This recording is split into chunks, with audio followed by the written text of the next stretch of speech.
All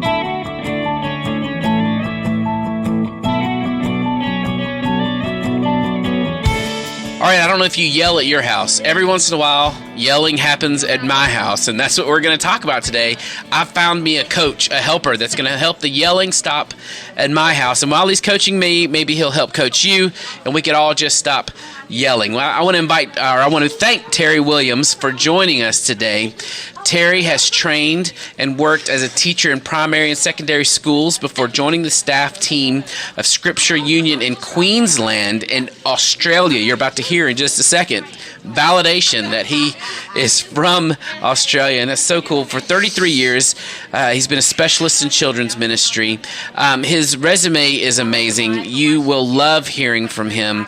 And today, Terry, first of all, thank you for being here. It's a pleasure. Good day, Jeremy. Yes, good day. See? I told you. Good day, listeners and viewers.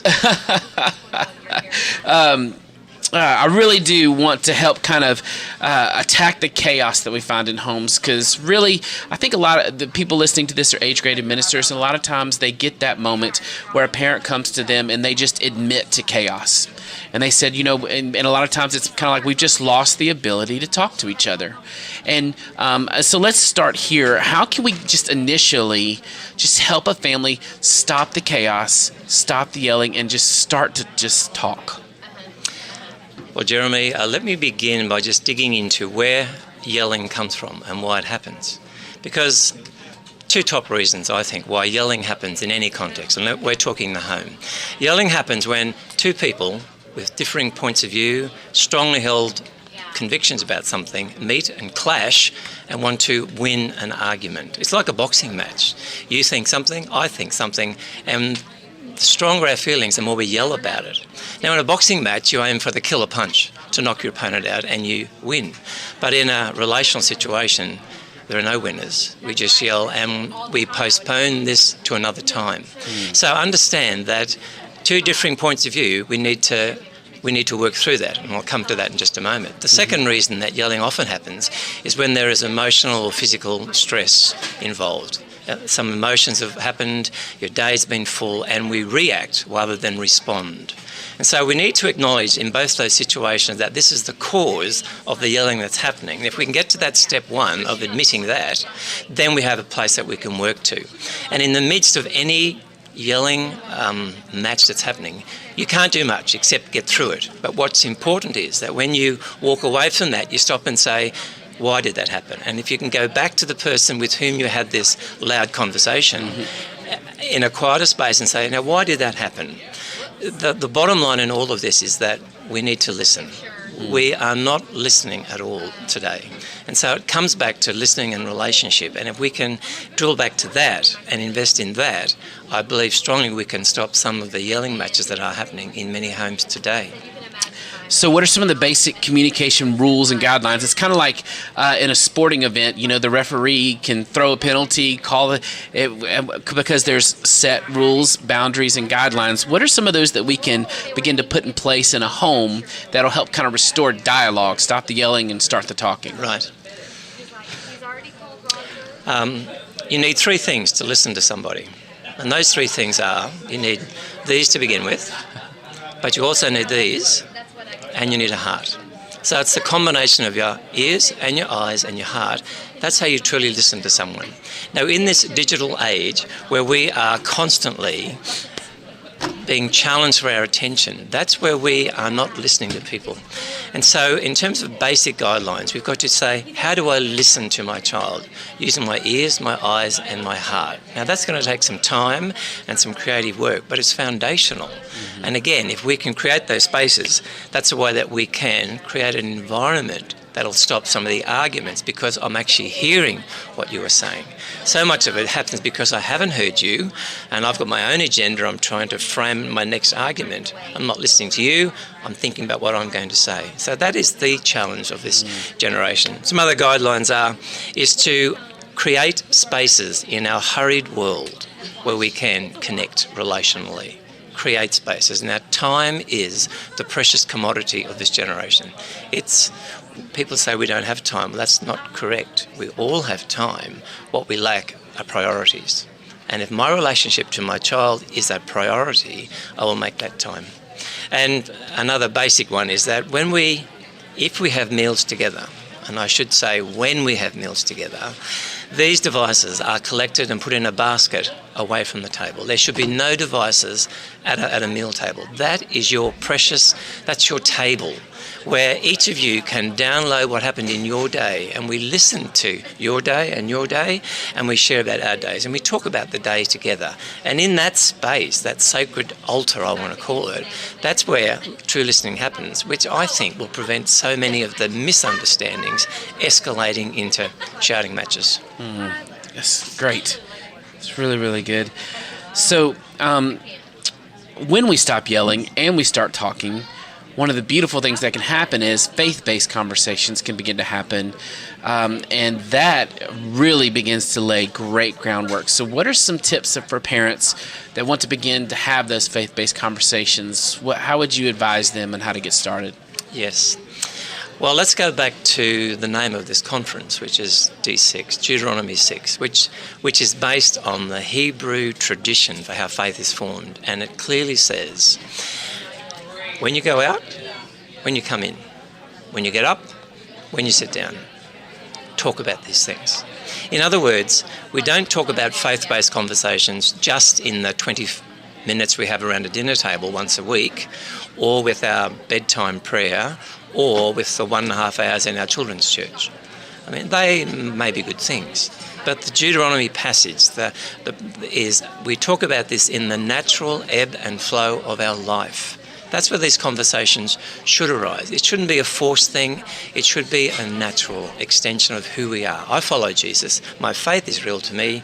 So as I'm driving with my child to football or soccer or baseball or music or whatever, here's an opportunity for a windshield conversation. Many windshield conversations are opportunities to connect, because in the ebb and flow of life, when we want to compartmentalise it and formalise it and rely only on that, I think we are restricting opportunities for faith-based opportunities to arrive.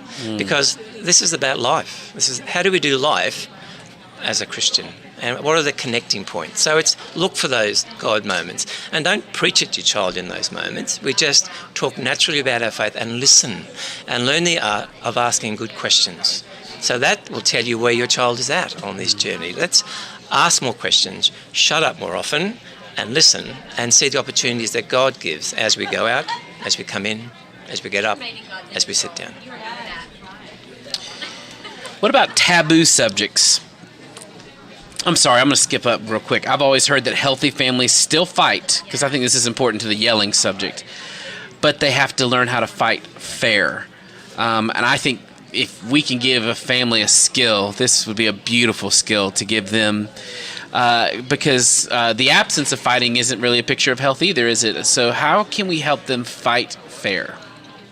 How to help them fight fair. So when conflict has arisen, feelings have come into the equation. People have been hurt, people have been misunderstood.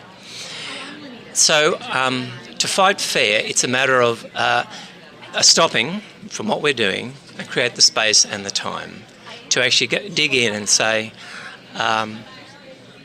you've said something that has hurt me. We always talk about the misbehaviour and not the misbehave or. Wow. We do not say, you make me sick. I mean, that is not helpful in any way. That just pushes them into the red corner and you back into the blue corner, and we come out fighting. So it's always about the behaviour, not the behaviour. And you share your feelings about that as a parent. Share your feelings about what you've experienced. When you said this, when you did this, this is how I understood it. This is how I felt. This is what I was thinking. And so let them into how it affected you.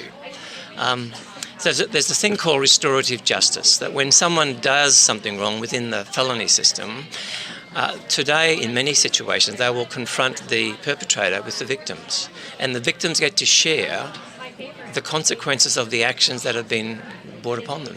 And in that, and then the perpetrator feels the heart of the person. That applies in a home situation as well. If we can stop, create the spaces, and share how we felt, and then, why did you say that? Is there something that I did? So it's all about this building this relationship of trust and openness. So the child feels, I want to say this and I won't do this again because I've seen and I've heard how much that has hurt or affected my parents. Great. Thank you so much.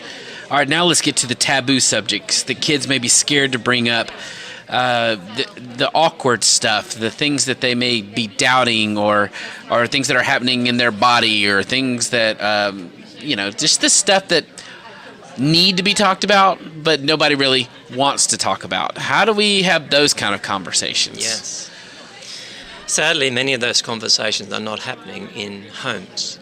And I believe it's because there isn't a level of trust established with the parents that they will understand or that they will be shut down because they are thinking this. And their thinking is influenced strongly by their friends as the kids get older. All my friends are doing this or thinking this. By social media, of course, having a huge impact. And so that's where, if God has blessed you with children, one of your most vital relationships is with your children, and you have to work at that so that the home becomes a place of safety and security, so that no matter what they experience or hear in their school context, in their social network context, they can come back and unpack that with mum and or dad or the people in their homes. That's the ideal. That's what we strive for. That's where the family table is so important, where we can respond from a Christian perspective and help them tease through what they think. And so that then when there's taboo subjects, I believe that if we create an environment of trust, of love and acceptance, those issues will come back because children will want to talk about those with their kids, with their parents. But if they haven't raised it, I think then parents can actually raise that. How are you going with this issue? What are your friends saying about this? We can raise that because there's that environment of trust. But it comes back to bottom line, relationship. It's an investment that pays off. It is, exactly, yeah. All right, what about the communication blind spots parents may have in their communication with their kids? How do we figure it out? We all have them. I mean, sarcasm, just overall negative attitude, being condescending. I know I catch myself sometimes with some of the habits I have and triggers I have, but sometimes you don't see it. How can we figure it out? Because it affects our kids more than we realize, probably. Yes. One of the most common blind spots that I see, I was a teacher for many years, and parents talking about their child in front of their child to me, saying negative things. So we should never, ever, ever talk about negative things about our child in front of our friends or their friends. What does that do to their self-esteem, who they are? And so that's one major blind spot that I do see that people have. So but the opposite does apply, that we should talk about our good things in our child in front of our friends and their friends, because that builds them up. And so we're in the process of trying to build up children rather than tear them down. And so, I mean, that's the major blind spot that I see. It's common sense. So we shouldn't criticise or put down. We do need to, when we want to challenge them or have a conversation with them about some negative behaviour. That's what it says in Matthew 18. You take a person aside and have that conversation.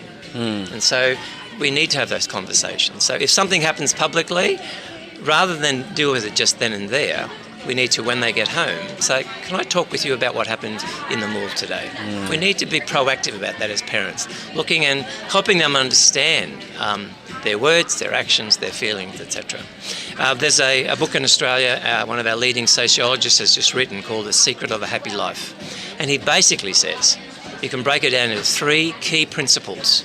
And I think this applies to parenting just as well. He says, first one is to listen attentively, and I've mentioned that at length this morning.